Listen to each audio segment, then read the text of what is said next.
Eu sempre achei que o corpo contava a verdade, mesmo quando não parecia ter mais nada para contar. Às vezes, é só uma dobra de tecido onde não devia, uma mancha antiga no lugar errado, um ligamento tensionado, como se o último movimento tivesse sido para se proteger. Essas pequenas coisas me ensinavam mais do que qualquer laudo. Era isso que eu acreditava quando fui transferido para Goiânia. Não foi punição, nem promoção, era só necessidade. O legista que estava lá foi afastado por motivos pessoais. Ninguém falava direito o que era. Me deram o setor 3, a sala menor, mais abafada, com as luzes que piscavam. Aquela onde ninguém gostava de ficar porque o ar-condicionado estava quebrado e os armários de inox faziam barulho com qualquer mudança de temperatura. Eu não liguei. Eu cresci no meio do cerrado. Meu pai era técnico de enfermagem em hospital público. Barulho de maca e lâmpada falhando nunca me assustou. Mas o que me entregaram naquele plantão, eu nem sei por onde começar. O corpo tinha chegado na madrugada, sem ferimentos aparentes, sinais vitais interrompidos poucas horas antes, sem nenhum indício externo, nem trauma, nem histórico de internação recente. Parecia alguém saudável.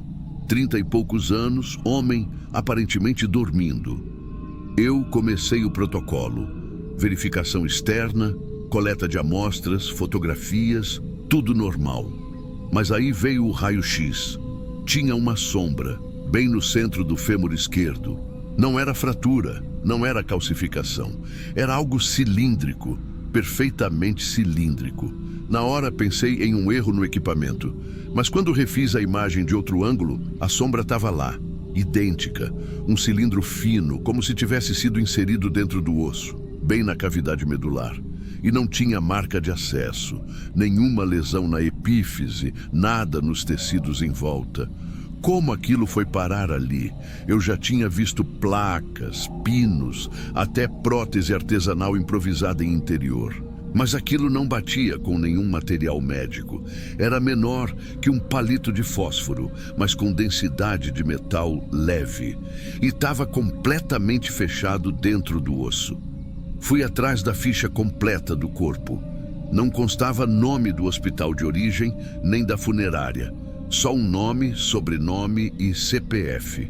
Tudo parecia válido, mas o campo solicitante estava preenchido com meu nome. E o campo data de entrada, com o dia seguinte. Achei que fosse erro de sistema. Acontece, principalmente com banco de dados do Estado. Mas a assinatura era minha, e não era uma assinatura digital qualquer, era a minha, feita com a minha própria letra, a mesma curvatura do R, o mesmo traço que eu arrasto do P para o sobrenome. Voltei para a sala. Respirei fundo, vesti o equipamento de proteção e decidi abrir. Precisava entender o que era aquilo, nem que fosse para tirar o que fosse e mandar para análise. Abrir um fêmur não é fácil. Você tem que serrar com precisão, sem rachar. Se não tomar cuidado, vira um quebra-cabeça impossível de montar de novo. Usei a serra oscilante, o tipo que não rompe o tecido mole. Estava pingando de suor debaixo da máscara, porque o maldito ar-condicionado tinha parado de vez. E foi ali, naquele calor abafado, no silêncio interrompido, só pelo som da serra vibrando, que a lâmina tocou metal. Travei. Achei que fosse reflexo. Mas não era. Havia um tubo de verdade, selado, totalmente encaixado dentro da cavidade óssea. Tirei com cuidado. Era leve. Mais leve do que devia para um metal. De um lado, tinha uma tampa fina. Do outro, parecia selado à pressão. Coloquei em cima da bandeja, respirei 2 vezes, calcei luvas novas e abri. Dentro tinha um papel, seco, frágil. Parecia ter mais de 50 anos, mas estava conservado demais para ter sido deixado exposto. E a letra era cursiva, mas firme, escrita à mão. Dizia assim: se você encontrou isso, é porque alguém o escolheu. Continue, abra o próximo. Foi só isso. Nada mais. Sem nome, sem explicação, sem referência. Eu me sentei. Fiquei olhando o papel por vários minutos. Cheguei a pensar que fosse alguma pegadinha interna, mas não fazia sentido. Quem teria acesso à cavidade interna de um fêmur sem quebrar o osso, sem deixar cicatriz, sem dar entrada no sistema? A coisa ficou pior quando fui verificar o prontuário de novo. A ficha tinha sumido. O nome ainda constava na geladeira, mas todos os dados foram apagados. Quando pedi ajuda para a funcionária do setor de TI, ela disse que não achou nenhum registro daquela entrada no sistema. Ela até brincou: "Tem certeza que não foi sonho? Às vezes vocês dormem de jaleco." Eu não respondi. Só pedi um café e voltei para o setor. Guardei o papel e o tubo numa caixa de inox lacrada. Não sabia o que fazer, mas sabia que aquilo não podia ser jogado fora. Tinha alguma coisa maior ali. Alguma coisa que começou muito antes de mim. E na manhã seguinte, o corpo já estava lá. Eu não pedi aquele novo corpo. Ele só apareceu ali. Mesmo setor, mesma bancada. E o mais estranho, ninguém lembrava quem fez a entrada. Era cedo ainda. Umas 7:30 da manhã. Eu tinha ido mais cedo porque não dormi direito. Fiquei revirando na cama, tentando entender o que significava aquela frase. Continue, abra o próximo. Só que não havia próximo. Pelo menos, não até aquela manhã. O corpo estava posicionado com o lençol até o pescoço. Ficha impressa, clipe na lateral, mesma letra do setor de triagem. Mas quando li o nome, era o mesmo sobrenome. Primeiro nome diferente, mas família direta. Tinha que ser. Idade semelhante. Condição física semelhante. Mesma ausência de sinais externos. Foi aí que me deu um frio nas costas. Corri para o sistema, abri o prontuário. Na linha do solicitante, meu nome de novo. E a data era do dia seguinte. De novo. Assinatura minha. Mesmo padrão, mesmo arrasto no P, mesma forma de fechar o último R. Fechei a tela. Naquele momento, eu já não estava tentando entender o que era possível. Eu só queria entender o que era real, o que eu podia confiar. Porque ou alguém estava usando meu nome e falsificando minha letra, com perfeição absoluta, ou eu realmente assinei aquilo, e ainda não vivi esse momento. Poderia parecer exagero, mas eu sou técnico, sou cético. Só que ali, tudo estava certo demais para ser erro. Fiz o que achei que devia. Comecei o exame externo, tudo limpo, sem arranhão, sem marca, nenhum hematoma. Mais uma vez, o corpo parecia ter sido interrompido no meio de um dia normal, mas eu já sabia onde olhar. Fui direto para o raio-x, mesmo ponto. Fêmur esquerdo. A sombra estava lá, idêntica à anterior. Mesmo formato, mesmo posicionamento. Não perdi tempo. Liguei a serra oscilante. Dessa vez minhas mãos tremiam. Eu sabia o que ia encontrar, mas não queria saber. O tubo saiu com facilidade. Estava quente do calor do corpo, leve como o outro, selado da mesma forma. Abri com mais cuidado. O papel dentro parecia mais frágil. Devia ter absorvido alguma umidade. Estava com as bordas onduladas. A mensagem era mais curta. Você está indo bem. Falta pouco. Falta o quê? Falta quanto? Quantos mais? Fechei a mão. Fiquei olhando para aquela sala com aquela luz fria e aquele zumbido do ventilador no canto. Não contei para ninguém. Não fiz relatório. Mas também não guardei o papel dessa vez. Deixei o tubo sobre a mesa, sem lacre, como se eu quisesse que alguém visse. Naquele dia, eu voltei para casa andando. Quase 4 quilômetros. Passei por 2 igrejas, um boteco, uma banca fechada. E fiquei lembrando de uma coisa que meu pai dizia quando via casos sem explicação. Tem corpo que chega como pergunta. Na época eu achava que era só uma frase de efeito. Mas agora eu entendo que tem coisa que vem embutida, dentro, costurada por dentro da carne, da história, do tempo.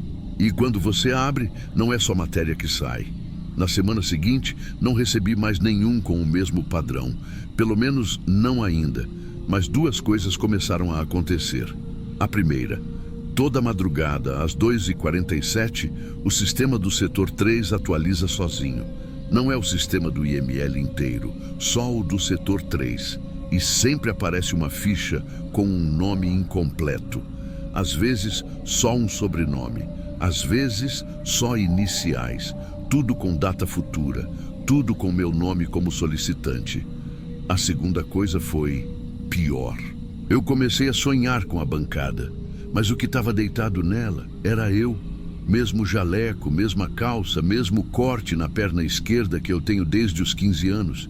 E na imagem do raio-x, no sonho, o cilindro estava no meu osso, só que não era o fêmur, era o húmero, braço direito.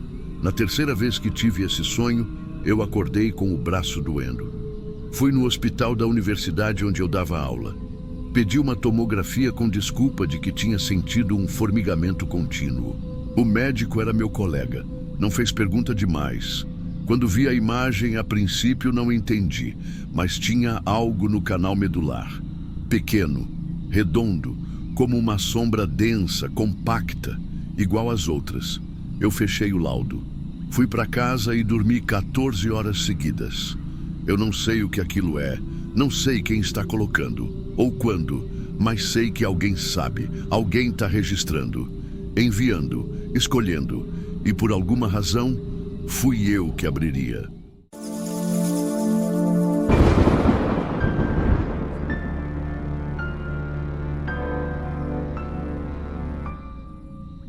A gente aprende a abrir. Essa é a primeira coisa que te ensinam quando você vai trabalhar com o corpo.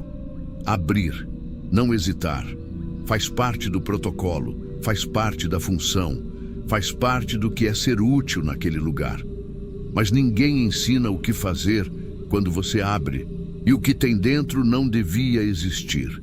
Eu fui transferido para Belém depois de passar anos no setor médico das forças.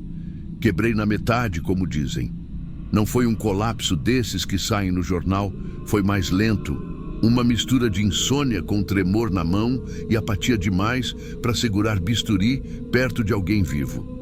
Aceitei a remoção para o IML quase como quem aceita uma aposentadoria disfarçada. Menos responsabilidade, menos barulho. Só que não foi menos. O prédio era antigo, chão rachado, pintura descascada perto da janela, umidade no teto, aquele cheiro de coisa que não respira. Mas eu não ligava. Na verdade, achava até confortável. Era como estar num lugar que já tinha desistido e por isso não esperava mais nada da gente. O caso chegou numa terça de chuva. Chuva grossa, dessas que parece que vem de dentro da terra e não do céu. Um corpo masculino vindo da região do Miri, interior de tudo.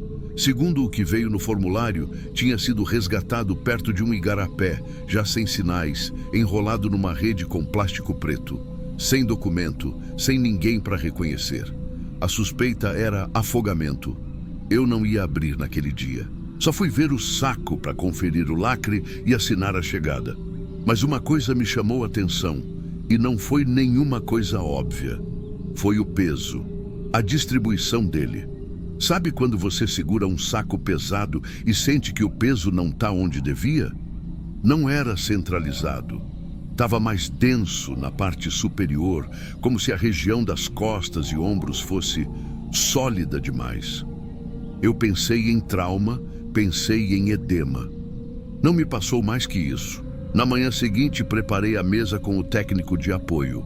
Um rapaz novo, ainda sem muita prática. Colocamos o corpo na maca, começamos os registros visuais e seguimos o padrão. O estranho é que, mesmo com os sinais típicos de contato com água, rigidez, pele esbranquiçada, essas coisas, as costas estavam secas. A pele ali era... eu não sei nem que palavra usar. Não era normal. Estava espessa, com uma textura quase como couro antigo, sabe? E com uns sulcos finos, como se alguém tivesse passado um pente fino em argila molhada e depois deixado secar. Mas a superfície era lisa. Lembra disso? Lisa. Fiz o corte padrão da região dorsal. E foi aí que o bisturi travou. Literalmente travou. Não escorregou, não deslizou. Ele parou, como se tivesse batido em alguma coisa que não era músculo. Aí veio o primeiro arrepio. Reforcei o movimento com cuidado. Raspei a lâmina por debaixo da pele, tentando entender o que tinha ali. O barulho foi o que me desarmou primeiro. Não foi o som de carne cortada, foi um som áspero, de atrito, como quando se raspa uma lixa sobre madeira. O técnico olhou para mim e eu vi que ele também tinha sentido, mas ninguém falou nada. Levantei um pouco mais o retalho da pele e vi. Tinha algo ali por baixo. Não era osso, não era tumor, era relevo. A primeira coisa que me veio foi que fosse alguma deformidade. Uma série de cistos duros, talvez uma formação óssea anormal. Mas não, o que tinha ali parecia uma superfície esculpida, uma imagem, uma forma. Chamei uma lâmina menor e comecei a raspar com a ponta, tirando só a camada superficial do tecido, como se estivesse limpando uma peça arqueológica. A luz da bancada refletiu de um jeito estranho, num ponto mais arredondado. E eu juro, parecia um queixo. Eu recuei. O técnico me olhou e agora ele estava pálido. A gente voltou com mais cuidado, passamos solução, usamos luz lateral e conforme o tecido foi sendo exposto, a coisa tomou forma. Era um rosto, mas não do tipo tatuado, não como uma imagem impressa na pele. Era em baixo relevo, com profundidade, com lábio, com narina, com o sulco entre o nariz e a boca e com algo que parecia dentes minúsculos. A gente congelou. Só que não era um rosto só. Tinha mais 2, 3, 5. Cada um com uma expressão diferente, mas todos humanos. Um com a boca aberta, outro com os olhos entreabertos. Pareciam pequenos demais para serem adultos, mas também não eram de criança. Eu não conseguia explicar aquilo, e nem queria mais tentar. A única coisa que me veio foi a ideia de fotografar, mas não oficialmente. Eu queria ter um registro, um atestado de que aquilo não foi só coisa da minha cabeça. Peguei meu celular antigo, que deixava sempre no armário do vestiário, e fiz uma imagem com flash direto, sem ângulo. A imagem ficou horrível. Grãos demais, exposição ruim, mas o suficiente para ver que aquilo não era invenção. Era pele, era cartilagem, era feito. Pensei em abrir um dos rostos, ver o que tinha por dentro. Foi um erro, porque quando a lâmina encostou na lateral de um deles, o tecido reagiu, sangrou. Sangrou mesmo, como se houvesse vascularização, como se aquela parte estivesse viva. O técnico se afastou. Eu quase derrubei a lâmina. Era impossível, mas aconteceu. Não cortamos mais. Eu costurei o retalho de volta sem registrar no sistema. O corpo foi colocado na câmara fria com outro número de entrada. Naquela noite, eu não dormi. No dia seguinte, fui procurar o corpo para concluir o laudo. E ele não estava mais lá. Ninguém soube explicar. Nenhum registro de remoção, nenhum recibo, nenhum transporte oficial. Sumiu, como se nunca tivesse chegado. No início, eu achei que tinham transferido para outro setor. Às vezes isso acontecia. Corpo ia para outra unidade. Alguém adiantava uma remoção antes do sistema registrar. Só que naquele dia, ninguém assumiu nada. Ninguém. Fui até o supervisor da manhã e perguntei direto. Ele franziu a testa e disse que o número do saco que eu citei não constava mais no sistema. Talvez erro de digitação, ele falou. Erro. Eu abri aquilo. Eu vi. Eu cortei. Voltei para a câmara. Conferi pessoalmente. Nada. Nenhum dos corpos ali tinha as mesmas características. Era como se tivessem trocado tudo. Ou retirado à força. Não levei mais de 30 minutos para ir até meu armário. O celular não estava lá. E só eu tinha a chave. Eu procurei nos bolsos da roupa usada, nos fundos da prateleira, até dentro da pia do banheiro dos funcionários. Nada. Voltei para o supervisor. Perguntei mais uma vez, com outra abordagem. Algum pessoal de fora passou aqui ontem? Ele não respondeu. Só me olhou. Sabe quando o olhar diz mais do que devia? Aquilo me quebrou, porque ele sabia. Não sei o que, nem até onde, mas sabia. Fiquei quieto, saí andando devagar. Mas dentro, uma coisa estava quebrando. Tentei fingir normalidade por 2 dias. Fiz 2 atendimentos simples, casos rápidos, nada estranho. Mas eu não estava mais lá. Eu via aquele couro esticado cada vez que me encostava numa maca. O barulho da lâmina travando ainda vinha no meu ouvido quando o silêncio do turno caía. E eu comecei a sonhar. Mas não com o corpo, com os rostos, com eles abrindo os olhos. Isso foi o que me fez pedir a licença. Eu disse que era exaustão, atestado padrão. Mas foi pânico mesmo. Não daquilo que eu vi, mas do que eu percebi depois. A gente trabalha com o corpo achando que sabe o que tem dentro. Mas às vezes o corpo carrega coisa que não foi posta por acidente. Foi moldada, foi inserida, feita. E aquilo tinha sido feito. O mais novo da equipe me ligou 3 dias depois. Não para perguntar de mim, mas porque alguém tinha perguntado de mim para ele. Segundo ele, 2 caras de Brasília pareciam federais, mas não se identificaram. Perguntaram se eu ainda estava ativo no quadro. Não deixaram nome, nem cartão, nem motivo.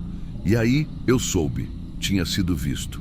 A foto que eu tirei, mesmo com a imagem ruim, alguém tinha acesso. A partir daí, comecei a andar com 2 celulares. Desligava um na hora que saía de casa. Troquei o número, mudei o endereço. E mesmo assim, uma noite eu notei. Tinha marca de digital no para-brisa por dentro, no lado do passageiro. E eu não levava ninguém no carro. Pode parecer exagero, mas quando você vive uma coisa que ninguém deveria ver, você passa a olhar tudo diferente. O problema maior não é ter visto, é saber que deixaram você ver. A sensação não é de acidente, é de teste, como se alguém quisesse medir quanto tempo eu ia aguentar com aquilo na cabeça. Eu segurei por quase 3 meses. Depois, desisti. Pedi desligamento. Vendi tudo. Fui embora de Belém. Hoje eu vivo em outro estado, com outro nome. Aposentei sem cerimônia.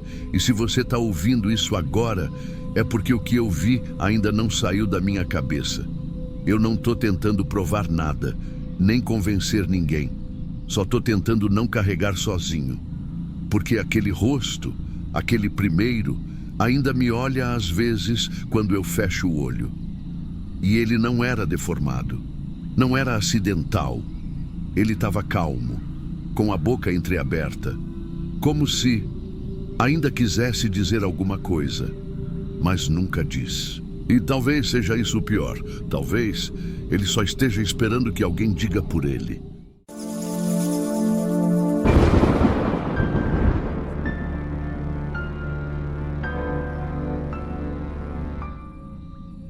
Eu já recebi corpo com perna a mais. Já recebi corpo sem olho, com dente crescendo para dentro, com órgão faltando, com órgão sobrando. Mas teve um dia que a coisa estava inteira. O corpo estava ali, do jeito que vem no livro, com tudo no lugar. E mesmo assim, tinha alguma coisa errada. E dava para sentir isso antes de abrir. Isso foi numa noite de plantão. Eu era substituto, fazia só turno noturno. Já estava acostumado a pegar o que ninguém queria ver. O IML daqui é antigo. Serve várias cidades ao redor. Então nem sempre dá tempo de limpar tudo como devia. Azulejo trincado, cheiro entranhado, lâmpada amarela piscando no vestiário. A gente já entra sabendo que vai sair diferente. A ficha dizia que era uma mulher, 30 e poucos anos, vítima de reação adversa à substância ilícita. Chegou em boas condições, sem marcas externas de violência. Achei estranho, porque normalmente essas reações deixam o rosto desfigurado, ou pelo menos algum sinal. Só que ali não. Ela estava serena. Rosto limpo, corpo limpo. Quase parecia que alguém tinha deixado ela pronta para ser vista. Comecei o exame externo. Braços, pernas, tórax, tudo normal. O único detalhe era que a mandíbula estava estranha, muito travada, mais do que o comum. E isso eu já tinha reparado antes mesmo de tocar. Ela tinha a boca completamente fechada, fechada mesmo, sem aquele relaxamento natural que normalmente fica. Era como se tivessem selado. Tentei forçar com cuidado. Primeiro com os dedos, depois com a espátula. Nada. Ela estava ali, parada, mas o rosto inteiro tensionava contra a tentativa de abrir. Como se o corpo dissesse, aqui não. Eu já vi coisa assim em travamento postural. Rigor. Mas não era o caso. O restante do corpo estava maleável, só a boca que parecia colada. Chamei o auxiliar. A gente tentou com um afastador de mandíbula. Teve que aplicar força. A pele começou a ceder. Um dos lábios chegou a rasgar, bem na lateral. A boca abriu.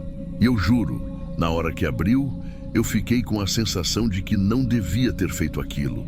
Não tinha garganta, não tinha canal, nem úvula, nem amígdala. Tinha só um espaço, uma cavidade rasa, rosa claro, liso, como uma sala com parede falsa, uma boca sem fundo. Fiquei parado ali, olhando, tentando entender. Passei o abaixador de língua. E não tinha língua. Tinha só uma massa, parecendo uma almofada. Um tampão. Eu juro, parecia o interior de um manequim. O auxiliar chegou a perguntar se não podia ser uma má formação rara. Mas tinha dente, tinha lábio, tinha musculatura facial normal, tinha toda a parte estética da face. Só não tinha função. Era uma boca, mas não era uma boca de verdade. Era um enfeite. A sensação era de que alguém tinha desenhado aquilo ali, do lado de fora, só para passar por ser humano. Eu segurei o tampão com uma pinça. Não parecia carne. Parecia tecido vivo, mas com outra densidade. Como um músculo que não trabalha. Quando eu puxei, o tampão cedeu. E por baixo dele, tinha um canal. Um segundo caminho. Não era para estar ali, mas estava. O canal descia reto, como um tubo. Dava para ver a parte superior do esôfago, mas ele não começava onde devia. Começava atrás. Era como se a boca funcional tivesse sido deslocada, escondida. E aquela boca visível, a que todo mundo via, fosse só fachada. Não tinha cicatriz, não tinha sinal de cirurgia, não tinha costura. E era isso que me deixou mal. Se tivesse sido mexida, eu entenderia. Alguém mutilou, alguém alterou, alguém cometeu um absurdo. Mas não. Era natural. Aquilo nasceu assim. O corpo veio assim. O rosto foi montado daquele jeito. E aí vem a pior parte. Do resto, tudo normal. Órgãos no lugar. Estrutura óssea correta. DNA sem alteração detectável. Ela era, tecnicamente, uma pessoa comum, mas com uma parte do corpo que parecia existir só para manter uma aparência. Depois que eu vi o segundo canal, eu parei. Fiquei ali parado, com a pinça ainda encaixada no tampão que cobria o verdadeiro início do esôfago. Era como se eu puxasse mais um pouco, fosse arrancar a máscara de alguém. Não era pele falsa, não era maquiagem, não era nada que desse para desmontar. Mas eu tive essa sensação de que o rosto dela não era o rosto dela. E aí, pela primeira vez em anos de plantão, eu pedi para outro perito continuar. Fui até o vestiário, lavei as mãos umas 3 vezes. Não estava sujo, mas eu sentia como se tivesse tocado em algo que podia contaminar. E não estou falando de bactéria. Demorei um pouco para voltar. Quando voltei, o auxiliar estava em silêncio, nem me olhou. Disse que tinha encerrado a parte externa e feito o básico do interno. Tudo dentro do padrão, exceto pelaquilo, aquela boca. O pior é que o laudo final não pôde citar nada disso com certeza. Não tem código para esse tipo de anomalia. Não é uma deformidade com nome, nem uma condição conhecida. A gente preencheu o formulário com as palavras mais neutras possíveis. Canal orofaríngeo, com estrutura atípica. Trajeto alternativo posterior à base da cavidade oral. Dificuldade de acesso mandibular por contração anormal. Mas no fundo, eu sabia que não era isso. Não era só uma variação. Aquilo parecia um aviso. E o que me quebrou mesmo foi o que veio depois. Uns dias depois, o auxiliar me chamou no canto. Disse que ficou com aquilo na cabeça e foi atrás do prontuário dela. Descobriu o nome da mãe, conseguiu contato com o hospital anterior, puxou informações médicas e não havia nada. Nenhum histórico de cirurgia maxilofacial, nenhuma observação pediátrica, nada. Mas tinha um detalhe: o pai nunca constou nos documentos. E a mãe adotiva dizia que a menina tinha aparecido com 2 anos, numa situação não registrada oficialmente. Criaram como filha, sem questionar. E aí a pergunta travou na minha cabeça: quantas pessoas existem que parecem normais, mas não são feitas igual a gente? Eu sei que parece coisa de teoria maluca, mas depois que você vê um rosto com uma boca que não leva a lugar nenhum, você para de confiar no rosto dos outros. Na semana seguinte, atendi um senhor com o rosto inchado, provavelmente infarto, mas eu não conseguia parar de pensar: e se a boca dele também for só uma tampa? E se a garganta estiver em outro lugar? E se tem mais gente assim e ninguém está percebendo?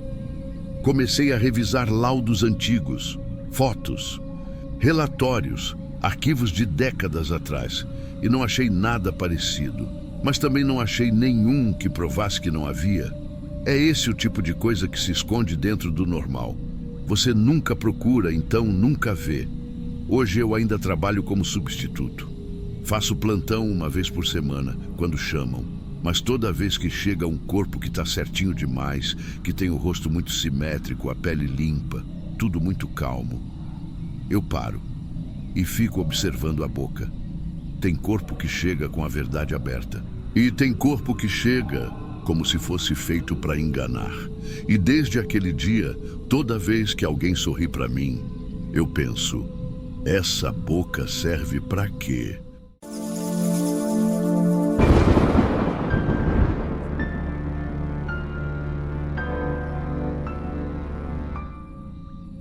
Tem coisa que só chama a atenção quando a gente percebe que não tem. Não estou falando de ferida, de deformação, de coisa visível. Estou falando do contrário disso, do que deveria estar ali, mas não está.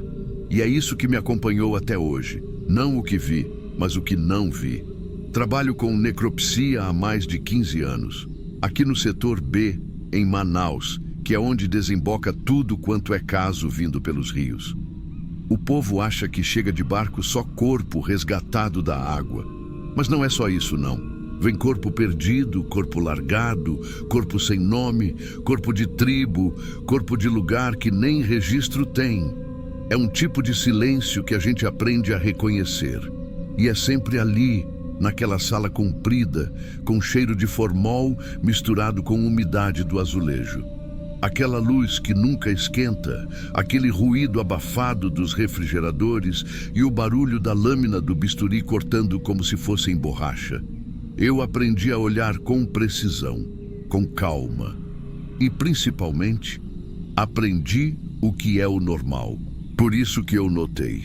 O primeiro chegou numa quarta-feira, fim de tarde. Barco pequeno, 2 homens trazendo o corpo enrolado num lençol úmido, com aquele barro vermelho grudado no tecido. Tinha sido recolhido perto de Careiro da Várzea, disseram. Flutuando perto de umas pedras, sem documento. Corpo masculino entre 35 e 40 anos, bem conservado até.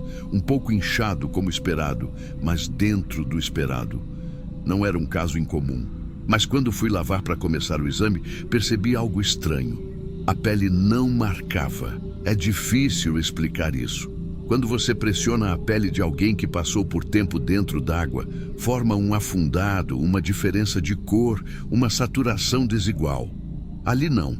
A epiderme parecia isenta, como se não houvesse rede de vasos por baixo, como se fosse uma camada plástica, lisa. Impecável demais. Não tinha coloração típica de congestão, nem sinal de rompimento superficial. As veias que normalmente aparecem sob a pele do braço, nada. O dorso da mão, onde você consegue ver até em corpo de criança, estava limpo, branco e uniforme. Até aí, anotei só como curiosidade. Abri o tórax. coração sem turgência, como a gente chama. Câmaras vazias. Cortei artérias principais. Nenhuma pressão residual, o que é normal. Mas também nenhum sinal de rede venosa colapsada ao redor. Vasos muito retos, secos, como se nunca tivessem tido conteúdo algum. Cheguei a anotar como colapso completo da circulação venosa. Só que, e isso me incomodou muito, nem os traços da estrutura estavam ali. Como se não houvesse o mapa. É tipo você olhar um quebra-cabeça montado, mas sem as linhas, só as figuras. Decidi ir mais fundo, dissecando a região da jugular, que é uma das primeiras que a gente examina em casos assim. A musculatura estava inteira, mas a veia jugular não estava. Nem o leito, nem o espaço. Era como se tivessem apagado ela. Você já viu uma cidade sem rua? Os prédios estão ali, os carros, as pessoas, mas não tem rua. Não tem sinal de que uma rua passou por ali algum dia? Era isso. Fiz registro fotográfico. Anexei no laudo como ausência de elementos estruturais venosos visíveis, sugestivos de anomalia congênita. Só que isso não existe, não nesses termos. Uma pessoa sem o sistema venoso completo não chega à idade adulta. E esse tinha até cicatriz antiga no braço esquerdo. Ou seja, já tinha sido atendido em algum momento. Já tinha vivido com autonomia. Deixei o laudo incompleto, à espera de análise complementar. E segui. Mas o segundo chegou 2 dias depois. Era sexta. Corpo de uma mulher, cerca de 60 anos, recolhida perto do município de Codajás. Chegou num caixote improvisado, com etiquetas erradas. A pele mais escura, corpo mais degradado, mas ainda possível de analisar. Quando comecei a limpeza, antes mesmo do bisturi, vi. De novo, nada de rede venosa superficial.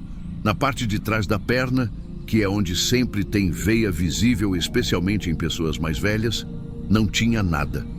Quando fiz o primeiro corte na região abdominal, tive certeza, as artérias estavam lá, mas onde eu esperava encontrar os vasos de retorno, só tecido plano, nenhuma curvatura, nenhuma bifurcação, nenhum ponto de acesso venoso.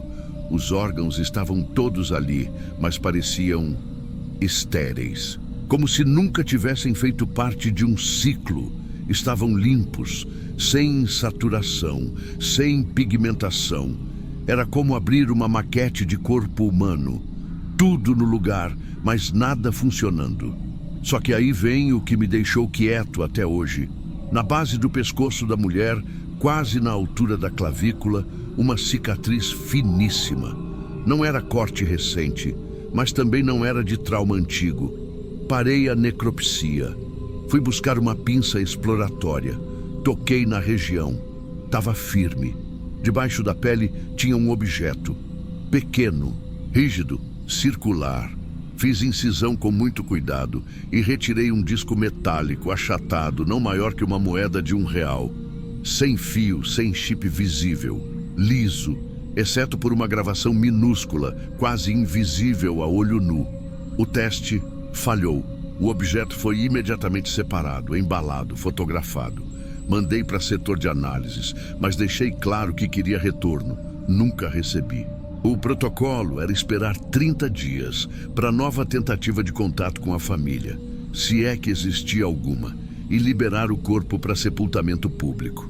Mas eu já tinha tomado a decisão de não encostar mais nesse segundo corpo até entender o primeiro. Só que não deu tempo. Na terça seguinte, chegou o terceiro. Esse foi diferente desde o começo. Mais jovem, com uns 20 e poucos anos. Corpo em melhor estado, como se tivesse sido mantido em refrigeração por fora antes de chegar. A etiqueta de entrada dizia afogamento, mas o corpo não tinha sinais típicos, sem espuma, sem pressão nas vias respiratórias, sem mancha de saturação nas extremidades. A pele estava clara, muito clara, de um tom estranho, quase homogêneo, como se fosse feita de cera, mas com textura humana e, de novo, sem veias, sem nenhuma. Eu já não estava mais sozinho na sala. Chamei o auxiliar que mais confio. Não disse o que ia procurar. Só pedi para ele observar enquanto eu abria. Quando levantei a pele da região torácica, ele mesmo falou: "Cadê os vasos?" A estrutura muscular estava toda ali. Os ossos, os tendões, até os nervos principais. Mas não tinha o sistema venoso. Nem traço, nem colapso, nem esvaziamento. Ausência. Como se o corpo tivesse sido moldado sem essa parte. Só que nesse terceiro caso, tinha mais. Atrás da orelha direita, bem escondido no couro cabeludo, achei uma elevação sutil. Cortei. Outro disco. Mesmo tamanho, mesmo metal, mesmo tipo de gravação. Mas dessa vez, o código era diferente. MV03, teste estável, monitorar. Foi a única vez em todos os anos de sala fria que minha mão tremeu com o bisturi na mesa. Eu não sou de acreditar em teoria nenhuma. Não sou homem de alucinar, nem de sair falando coisas sem comprovação. Mas esse disco, essa inscrição, esse padrão, me tiraram a paz. Fui procurar o histórico do corpo no sistema estadual. Nada. Nenhum dos três constava em banco nenhum. Nem com digital, nem com foto, nem com cruzamento facial. A informação que recebemos dizia que tinham sido encontrados em pontos diferentes, datas diferentes, pessoas diferentes. Mas os três tinham a mesma ausência, o mesmo erro estrutural. E agora, 2 deles com discos idênticos, um dizendo que falhou, outro que estava sendo monitorado. Por quem? Monitorado como? E o pior, se o terceiro corpo chegou estável, quer dizer que ele ainda estava em fase de observação? E quem mandou? Ou pior, quem permitiu que chegasse até nós? Eu mandei laudo confidencial, só que esse tipo de coisa some. Quando a gente liga para cobrar, ninguém acha. Dizem que não chegou, ou que foi arquivado errado, ou que não compete ao setor local. O terceiro corpo sumiu da gaveta 2 dias depois, fisicamente. Eu mesmo conferi a etiqueta da porta de refrigeração. Eu mesmo vi que tinha sido trancada. Quando abri, estava vazia. Conferiram se foi liberado, disseram que não. Foi retirado por quem? Ninguém soube dizer. Disco? Arquivado, mas alguém do setor técnico teve acesso porque o código do item foi marcado como transferido para análise superior. Superior a quê? Superior a quem? Eu continuei trabalhando. É isso que a gente faz, né? Mas todo corpo que chega agora, antes mesmo de eu abrir, já olho a pele. Já procuro por alguma coisa que não devia estar ali. E é o que mais me assusta. Eu ainda não vi outro igual. Mas também não vi nenhum registro a mais. Nada sobre esses casos, nenhuma devolutiva. É como se não tivessem acontecido. A verdade é que eu não sei mais o que é um corpo humano completo. Eu me formei para entender anatomia. Estudei circulação, linfático, endócrino. Decorei mapas de veias que você nunca vai ouvir falar na vida. Mas aquilo ali não era erro, não era trauma. Não era anomalia, era ausência total. Como se alguém tivesse feito o organismo às pressas, copiando só o que deu tempo. As artérias estavam lá, mas vazias. A pele perfeita, mas sem fundo. Os órgãos pareciam figurantes. E os discos eram só lembretes de que alguém está tentando outra vez. Sabe? O corpo humano tem cerca de 100 mil quilômetros de veias. Esses tinham 0. E ainda assim, chegaram até aqui, respiraram, andaram, se misturaram, foram vistos por alguém. E esse alguém nunca notou que eles estavam faltando. Se essa história te deixou com aquela sensação de que tem coisa errada demais para ser coincidência, então se inscreve no canal, porque tem mais relato vindo aí. E alguns talvez expliquem por que certos corpos continuam chegando diferentes. Vídeos novos toda semana e nenhuma resposta fácil.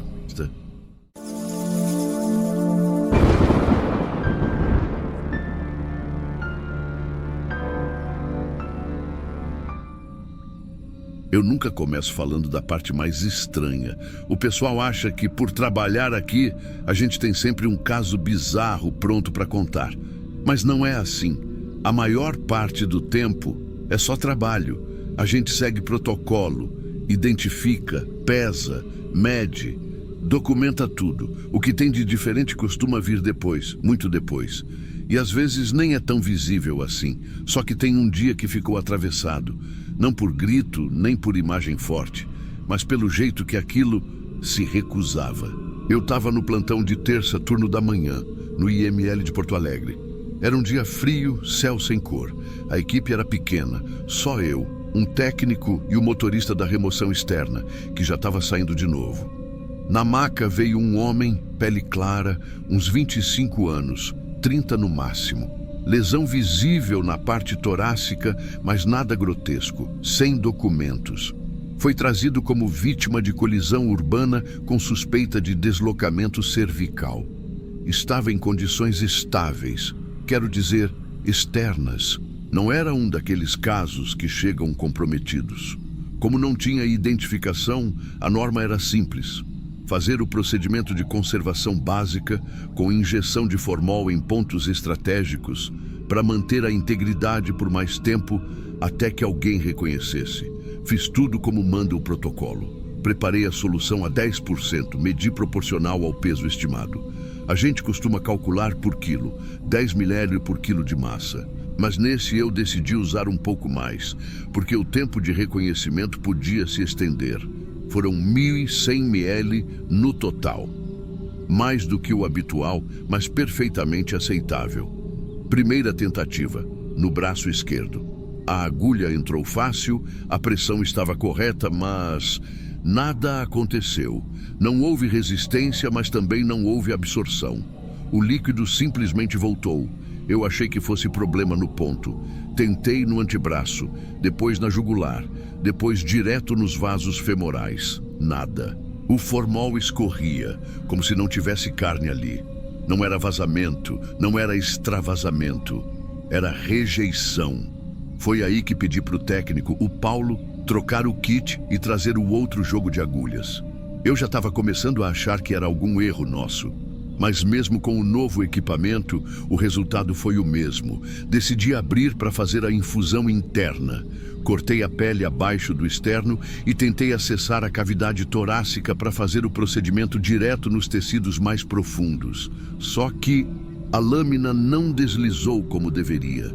Não é que fosse dura. Era o contrário. A lâmina entrava e voltava, como se cortasse um tecido elástico demais, molhado demais, mas que não deixava marca. Não grudava sangue, não expelia líquido, era como bisturi em borracha úmida.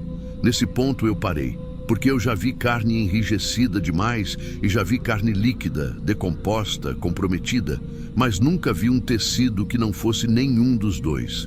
Tinha cheiro, sim, mas não era o cheiro que a gente conhece. E não é um cheiro que eu consiga descrever.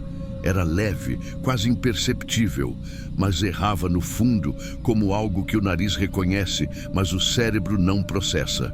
Abri a cavidade abdominal com um corte mais amplo, tentando usar o peso do próprio bisturi. Os órgãos estavam no lugar, mas não pareciam certos. O fígado estava mais liso que o normal, como se tivesse sido plastificado. E o intestino, que geralmente tem um pouco de gás e textura variável, estava achatado, murcho, mas sem coloração. Era tudo esbranquiçado, não transparente, mas sem cor viva nenhuma. Eu tirei uma amostra da parede abdominal e outra do tecido muscular da coxa e mandei para o setor de histologia. Enquanto isso, comecei a registrar fotos, como sempre. O Paulo ficou mais quieto do que o normal. Não comentou nada, só anotava. Quando terminou, ele olhou para mim e disse só uma frase. Isso aqui não é para a gente resolver. E ele não disse isso com medo. Disse com desalento. Fiquei ali ainda um tempo, esperando algum movimento do tecido. Às vezes a temperatura altera a rigidez, dependendo da hora em que foi encontrado. Mas nada. Nem alteração, nem absorção. O corpo não respondia a nada. Devolvi à câmara. Registrei como material submetido à análise. No sistema ficou marcado como conservação não responsiva. primeira vez que usei esse termo, inclusive. Inventei na hora, porque não tinha outro. 2 dias depois, o resultado do laudo chegou. Só uma linha: tecido não compatível com carne humana em processo de decomposição. Só isso. Nenhum adicional. Nenhuma tentativa de explicação. Eu imprimi, assinei, anexei. No dia seguinte, o corpo não estava mais na câmara. Perguntei se tinham liberado. A recepção não tinha nada registrado. Fui até o motorista da remoção. Outro, não o mesmo do dia anterior. Ele jurou que não saiu corpo nenhum daquele setor naquela manhã. Mas eu vi quando carregaram. Era uma equipe de 2 homens. Uniforme azul, sem crachá. Usaram a chave da sala sem pedir. Entraram como quem sabia onde tudo ficava. Colocaram o corpo na maca de transporte e saíram sem falar uma palavra. Achei que estavam de plantão, que tivessem senha de transporte autorizado. Só depois percebi que nenhum daqueles nomes constava no nosso sistema. Na sexta, resolvi puxar o registro completo do caso. No sistema, o número da gaveta constava como vazio. Nem sequer dizia removido, apenas não alocado. O número da ficha também tinha desaparecido do banco de dados de casos não identificados, não apagado. Desaparecido. A ficha física, aquela de papel que a gente preenche à mão antes de digitalizar, também não estava na gaveta. Nenhum vestígio de que o corpo tinha passado por ali. Nenhum agendamento de necropsia, nenhuma imagem anexada ao sistema. As fotos que eu tirei sumiram da pasta local. Voltei no computador, na pasta do dia 4. Nomes em ordem, casos salvos. Só que o da sala 2 não estava lá. Fui até o servidor de imagens e busquei pela identificação alternativa. Cada caso recebe um código provisório antes de virar número oficial. Nem isso estava lá, como se aquele corpo nunca tivesse entrado. Na segunda-feira seguinte, na reunião de revisão de protocolo, eu perguntei direto: alguém liberou aquele corpo de terça sem registro? Ninguém respondeu. Nem sequer fingiram surpresa. O coordenador técnico só passou para o próximo assunto como se não tivesse escutado. No almoço, puxei o Paulo de canto. Ele abaixou o garfo e disse de cara: não mexe nisso. Foi só isso. Nem me encarou. E quem conhece o Paulo sabe, ele nunca foi de inventar medo. Mas aquilo não era medo. Era desistência. Na semana seguinte, recebi um e-mail do setor de análises internas. Assunto: solicitação de revisão de conduta em procedimentos de conservação. Texto curto, assinado por um nome que eu nunca vi, com um e-mail genérico. Dizia: evitar formulações superiores a 10% para casos não identificados. Procedimentos fora do padrão devem ser previamente autorizados. Isso nunca foi política da casa. Nunca. Era como se tivessem me dizendo, sem dizer: na próxima não tente demais. Eu podia ter ignorado, podia ter seguido a vida, mas eu sou da geração que ainda olha no olho do prontuário. Eu me importo com o que passa pela minha bancada e não vou fingir que não vi. Liguei para um conhecido do setor de histologia, o André, que já trabalhou comigo em outro instituto. Perguntei se ele ainda tinha acesso ao banco de amostras daquela semana. Ele disse que sim, que a maioria das amostras de tecidos ficava arquivada por até 15 dias. Passei o número da referência. Ele respondeu, depois de um tempo calado: esse código não existe aqui. Eu perguntei se ele podia procurar pela descrição. Amostra muscular de membro inferior esquerdo, data 4 de abril, plantão diurno. Ele demorou. Depois disse: encontrei algo com a tua assinatura, mas não tem conteúdo dentro. Era uma lâmina de vidro com a etiqueta escrita à mão. Meu nome, meu carimbo. Mas a lâmina estava limpa, sem tecido, sem traço de coloração. Nada. Nesse ponto eu parei, não por medo, mas porque tudo parecia pedir isso. Até hoje, ninguém mais falou no caso. A sala foi usada normalmente nos dias seguintes. Ninguém mencionou a ficha, o sumiço, a remoção.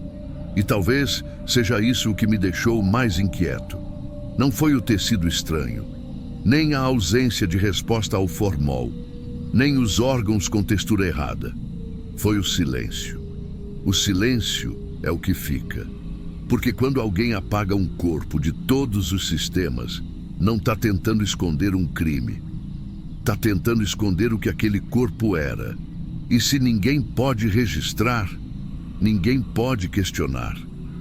Mas eu lembro da lâmina deslizando e voltando sem corte. Lembro da cor esbranquiçada por dentro, como se não houvesse sangue. Lembro do som do líquido escorrendo sem entrar. E lembro da equipe que levou o corpo, com uniforme igual ao nosso, mas olhar que não combinava com nenhum setor da casa. Como se eles não estivessem ali para trabalhar, mas para buscar o que a gente não devia ter visto.